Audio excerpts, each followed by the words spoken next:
Welcome to fact friends YouTube channel. మీరు ఎప్పుడైనా కైలాస పర్వతం గురించి విన్నారా? ఈ రోజు మనం ఈ పవిత్ర పర్వతం వెనుక ఉన్న రహస్యాలు, భారత్ చైనా మధ్య ఉన్న టెన్షన్స్, ఇంకా జరిగే కాంట్రవర్సీస్ గురించి మాట్లాడుకోబోతున్నాం. మౌంట్ కైలాష్ రహస్యం ఏంటి? కైలాస పర్వతం అనేది టిబెట్ లో ఉంది. దాని ఎత్తు దాదాపు 6,600 మీటర్లు. మన హిందూ మతం ప్రకారం ఇది శివుడి ఇల్లు. జైనులకు ఇది రిషభనాథుడి మోక్ష స్థలం. అదే బౌద్ధులకు ఇది ప్రపంచ మధ్యలో ఉన్న ఒక సేక్రెడ్ స్పాట్ అని అంటారు. ఇక్కడ ఎవ్వరూ పైకెక్కలేరు. ఒకరు మాత్రమే 100 ఏళ్ల క్రితం ఈ పర్వతాన్ని అధిరోహించారని అంటారు. అతను ఒక మాంక్, పేరు మిలరేప. ఎందుకంటే దేవుళ్ళని డిస్టర్బ్ చేయడం పాపమని ఒక నమ్మకం. ఇక నాసా తీసిన ఫోటోలలో శివుడి మొహం కనిపిస్తోందని కూడా చెప్తారు. అది నిజమా లేక మన ఊహ? మీకేమనిపిస్తోంది? ఇక భారత్ చైనా గొడవ ఎందుకు? కైలాసం టిబెట్ లో ఉంది. టిబెట్ అంటే ఇప్పుడు చైనా కంట్రోల్లో ఉంది. మన భారతీయులకు ఇది ఒక పవిత్ర యాత్రా స్థలం. కైలాస మానస సరోవర్ యాత్ర అని అంటారు. కానీ 2020లో గల్వాన్ లోయలో బార్డర్ క్లాష్ జరిగిన తర్వాత చైనా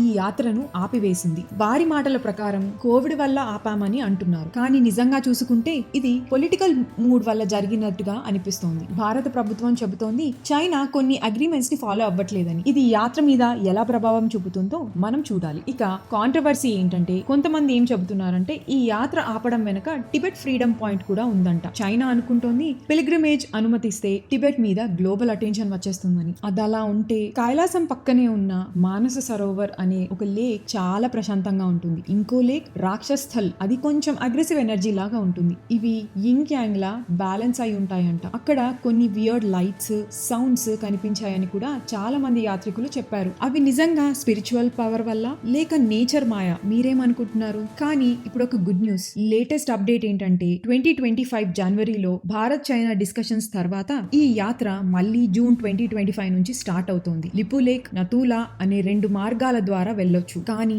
బార్డర్ మీద టెన్షన్ ఇంకా ఉంది కదా. అంత స్మూత్ గా అన్ని సాగుతాయా? చూద్దాం. చివరిగా కైలాస పర్వతం అనేది ఒక పర్వతం మాత్రమే కాదు, మన హిందువులకు అత్యంత పవిత్రమైన స్థలం. ఇది ఆధ్యాత్మికత, మిస్టరీ మరియు పాలిటిక్స్ అన్నిటి మిశ్రమం. ఆ పరమశివుని నివాసం నుంచి భారత్ చైనా సరిహద్దు ఉద్రిక్తల వరకు ఈ కథ మీరు వినగానే ఆలోచించకుండా ఉండలేరు. మీకు కైలాసం వెళ్ళాలని కోరిక ఉందా? మీ అభిప్రాయం కామెంట్స్ లో చెప్పండి. ఈ వీడియో నచ్చితే లైక్ చేయండి, షేర్ చేయండి, సబ్స్క్రైబ్ చేయండి. Her her Mahadev.